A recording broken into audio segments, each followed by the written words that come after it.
दोस्तों 2 अक्टूबर को पूरा देश गांधी जयंती के तौर पर मनाता है, लेकिन उत्तराखंड में 2 अक्टूबर को काले दिन के तौर पर मनाया जाता है। देखिए इस वीडियो में कि क्यों उत्तराखंड में 2 अक्टूबर को काला दिन मनाया जाता है। नमस्कार, YouTube चैनल दी ठाट में आपका फिर से स्वागत है। दोस्तों 2 अक्टूबर 1994 के दिन एक शर्मनाक और दर्दनाक घटना इतिहास के पन्नों में दर्ज हुई।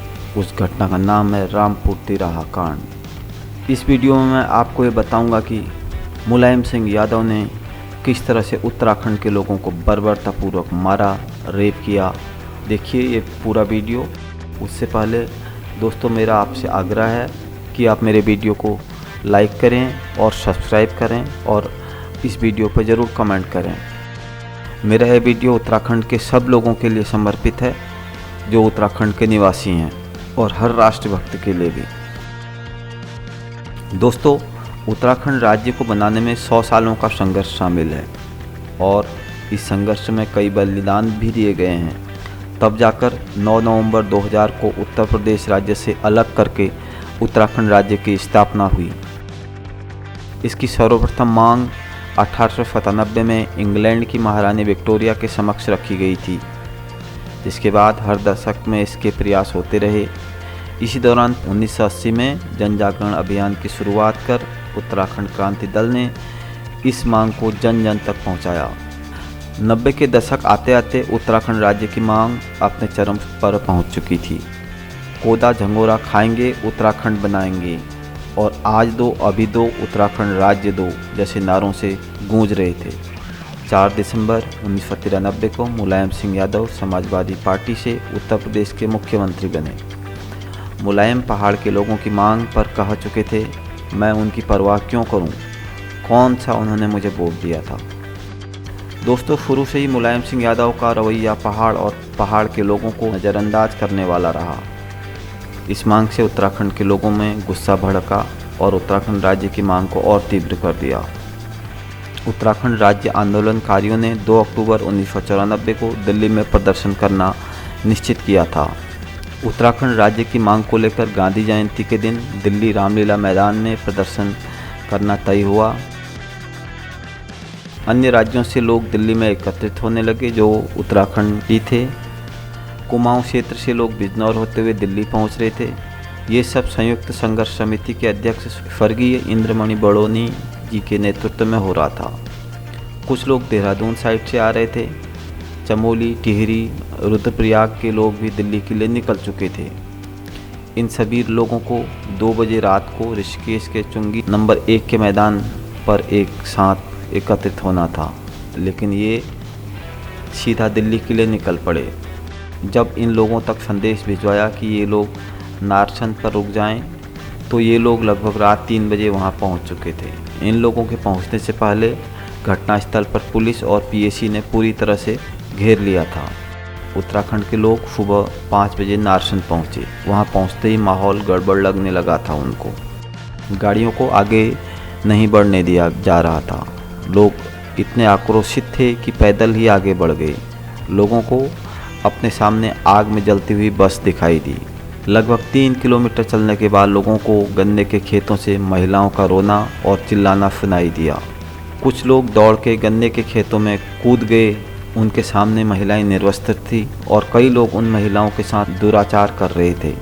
उनमें से कुछ लोग पीएसी की वर्दी में थे और कुछ लोग साधारण कपड़ों में। लोगों ने तुरंत अपने कपड़े उतारकर महिलाओं को दिए, जिनके साथ वर्दीधारियों और गैर वर्दीधारी गुंडों द्वारा दुराचार किया गया था।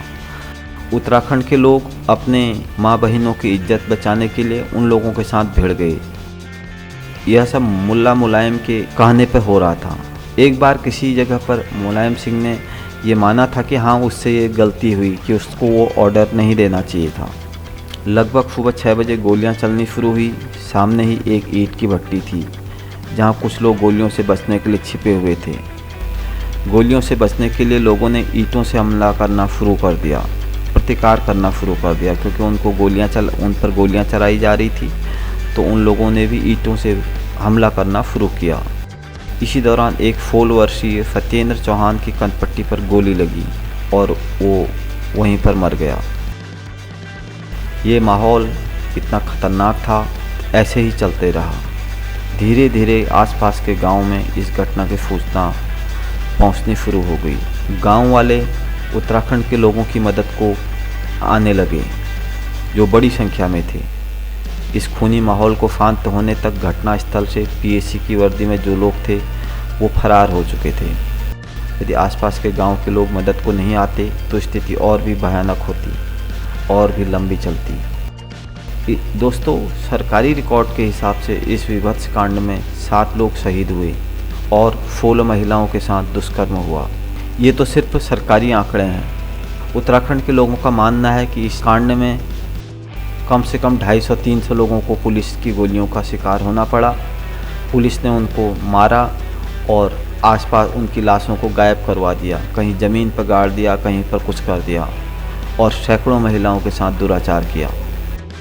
तब से लेकर आज तक राज्य आंदोलनकारियों और कुछ अन्य लोगों द्वारा इस कांड के न्याय के लिए कई प्रयास किए गए, लेकिन ना तो पीड़ितों को न्याय मिला, ना ही दोषियों को सजा मिली। राज्य बनने के बाद यहाँ की राजनीतिक मंशा इतनी कमज़ोर रही कि जिस उद्देश्य के लिए राज्य का निर्माण किया गया था वे उद्देश्य पूरा होता नहीं दिखाई दिया। स्वास्थ्य, शिक्षा, रोजगार, पलायन और जल, जंगल, ज़मीन के मुद्दे जस के तस बने हुए हैं। बस इतना ज़रूर हुआ है कि नेताओं की पौबारा हुई है। जिन आंदोलनकारियों ने प्रदेश के लिए संघर्ष किया, अपना बलिदान दिया, आज वे हाशिए पे हैं, उनको आज कोई नहीं जानता। तो उत्तराखंड के लोग 2 अक्टूबर को हमेशा इसी तरह ही काला दिवस मनाएंगे। इसका मुख्य कारण अगर कोई है तो वो मुलायम सिंह यादव है। दोस्तों, आपको ये मेरा वीडियो कैसा लगा इस पर कमेंट कीजिए, लाइक कीजिए।